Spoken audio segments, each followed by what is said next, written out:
On a une matinée et un après-midi très chargés, mais avec vraiment que du bonheur, que des collègues experts qui vont vous montrer un peu comment fonctionne tout un écosystème très vif, parce que le challenge est grand, et puis le challenge est grossisse tous les jours, avec une situation politique qui nous amène loin des enjeux climatiques. Et on a décidé d'aborder un sujet qui est quand même assez propre à Arles, qui est le sujet du patrimoine au bâtiment durable. Pourquoi on a choisi ce sujet? Parce qu'on a compris que depuis des années, il y a tout un groupe d'artisans et aussi des urbanistes et aussi des gens de la ville qui s'occupent du patrimoine. Et ça a créé quelque chose qui est très particulier avec le care du bâtiment. Et donc, le bâtiment durable nous amène, c'est comme une conséquence directe à ce qui s'est passé avant. Mais avant de commencer, on voulait vous faire voyager un peu. Alors, on a fait une rétrofiction. Si la situation, il y a 10 ans, en fait, il y a 20 ans, il y a même 30 ans, aurait été différent. Si on avait fait d'autres choix au niveau du bâtiment durable, donc vous allez dire c'est pas les bonnes dates, etc. Mais c'est une petite fiction qui vous amène vers quelque chose qui vous montre que ce qu'on fait aujourd'hui est totalement plausible. Martin. Bonjour à toutes et à tous. Alors, Maria m'a demandé de lire ce texte qu'elle avait écrit avec Yannick Barré, qui est donc une fiction, comme vous l'avez compris. L'histoire, c'est à partir de ce soir. Et je vous demanderai un peu d'indulgence, puisque j'ai évidemment cassé mes lunettes ce matin. Donc, commençons. Nous sommes en 1968. Arles vient d'obtenir son classement au patrimoine mondial de l'UNESCO. C'est l'aboutissement d'une longue et étroite collaboration entre le maire, Charles Privat, et le ministre de la Culture de l'époque, André Malraux.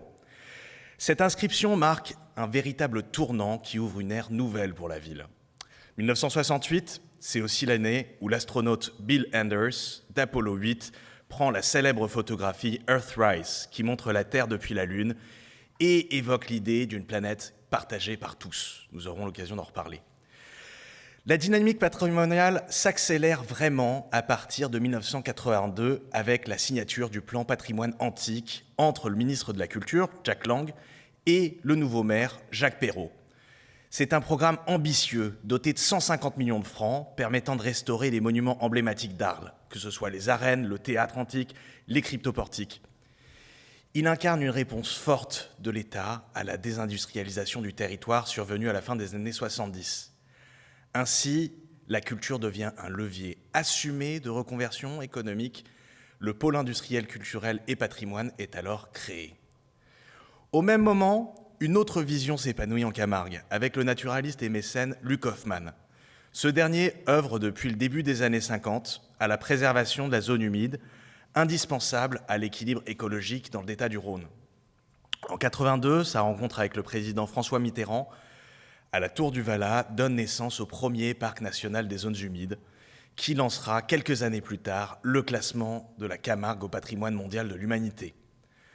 Le parc engage alors une grande coopération avec ses riziculteurs pour valoriser la paille de riz. Cette stratégie vise à soutenir une riziculture extensive et raisonnée, essentielle au lessivage des sols et à la préservation des zones humides. C'est ainsi que naît une alliance du champ au bâtiment qui permet de fédérer des mondes ruraux et urbains autour d'une même ambition, à la fois écologique et économique. C'est sur ces fondations solides qu'Arles va entamer sa transition vers un modèle intégrant la construction du durable, la valorisation de ses ressources locales et l'alliance entre ville, nature et patrimoine. En 1977, le futur maire Jean Camoin fait une rencontre déterminante avec un groupe d'étudiants en architecture qui explorent des alternatives construites à partir du pisé de Crau. Ils lanceront Cratère quelques années plus tard. En 1982, il portera un programme électoral imaginant une ville où la construction respecterait les équilibres naturels et l'identité méditerranéenne. Il lance en 1986 les premières opérations de construction douce, expérimentant les enduits de chaux, l'isolation de la paille et la construction en terre. Les entreprises du patrimoine sont les premières à saisir l'enjeu majeur de cette nouvelle filière. Cette vision est amplifiée par Michel Vauzel, qui lance en 1996 un grand plan bâtiment durable. Ce dernier vise à réhabiliter, végétaliser et transformer le tissu urbain.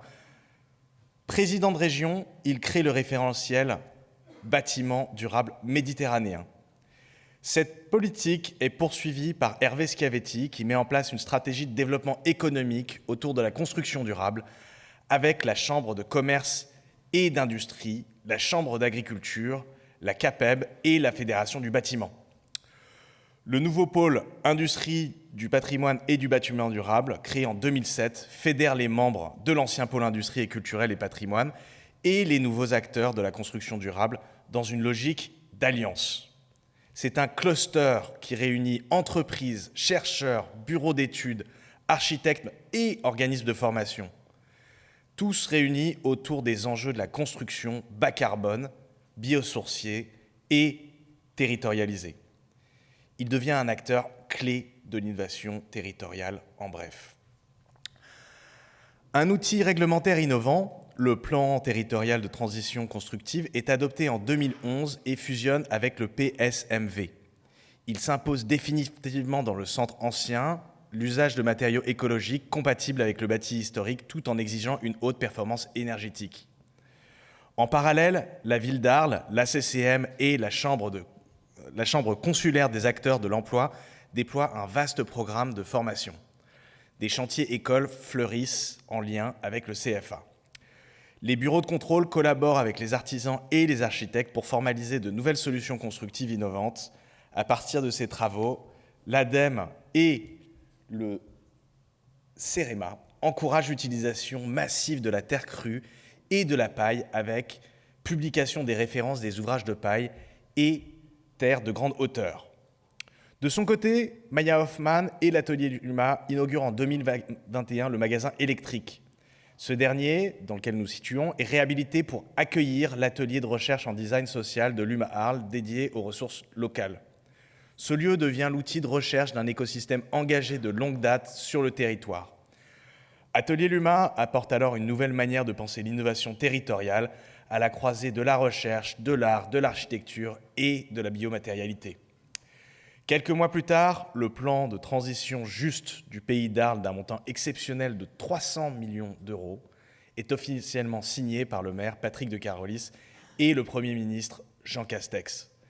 Ce financement permet l'installation de cet écosystème au papeterie Étienne. La grande halle Eiffel de l'ancien site Lustucru deviendra le totem du plus grand cluster de la construction durable.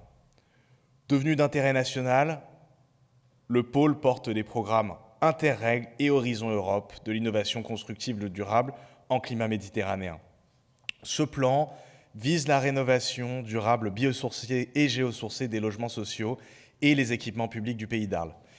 Il prévoit la rénovation des quartiers prioritaires, des écoles, des gymnases, des piscines du pays d'Arles, la plantation de forêts urbaines, la végétalisation de la place de la République et encore bien d'autres espaces publics se voient reverdir.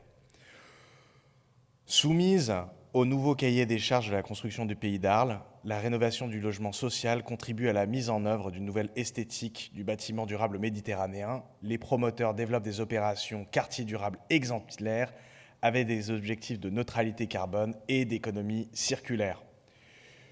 Une activité pionnière émerge en Camargue. La culture de micro-algues s'installe sur la zone industrielle de Fos et dans les anciennes salines. Ce projet innovant réinvente les paysages industriels hérités tout en apportant de nouvelles perspectives écologiques. Avec une capacité de captation de 80 tonnes de CO2 par hectare et par an, ces fermes font de la Camargue un gigantesque puits carbone à l'échelle régionale et un modèle de reconversion productive et climatique parfaitement exemplaire. Cette stratégie est couronnée par le classement d'Arles au titre de la convention Ramsar. reconnaissant l'importance planétaire de ces zones humides et dans l'équilibre entre urbanisation, agriculture et biodiversité. Grâce à cette dynamique, Arles devient un territoire fortement exportateur de savoir-faire. Ces entreprises interviennent sur l'ensemble du pourtour méditerranéen, et cela va de Nice à Montpellier, en passant par la Corse, mais aussi à l'étranger, le Maroc, la Grèce, l'Espagne. En mai 2025, le sommet des deux rives de la Méditerranée, lancé à l'initiative du président Macron, consacre le CFA des Méjanes les Alès comme le leader du modèle éducatif tourné autour de la construction durable méditerranéenne. De ville patrimoniale et culturelle, Arles devient un modèle écologique méditerranéen grâce à de l'énergie, des rencontres, des pionniers comme vous tous et toutes, des alliances et quelques bonnes fées. Merci.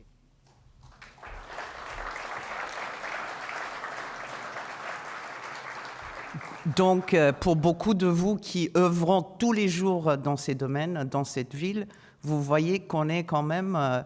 c'est pas totalement de la science-fiction quand même. On y est presque. Et puis quand on voit les métiers qui sont concernés, qui sont les métiers du patrimoine, c'est très facile de les amener vers ce qui est le durable. Donc on va commencer sans tarder. J'appelle Lawrence Beckman, qui nous a accompagnés toutes ces années avec BC Architects sur toutes les frontières qu'on a abordées, le magasin électrique, la clinique Pauli et pas que. Lawrence.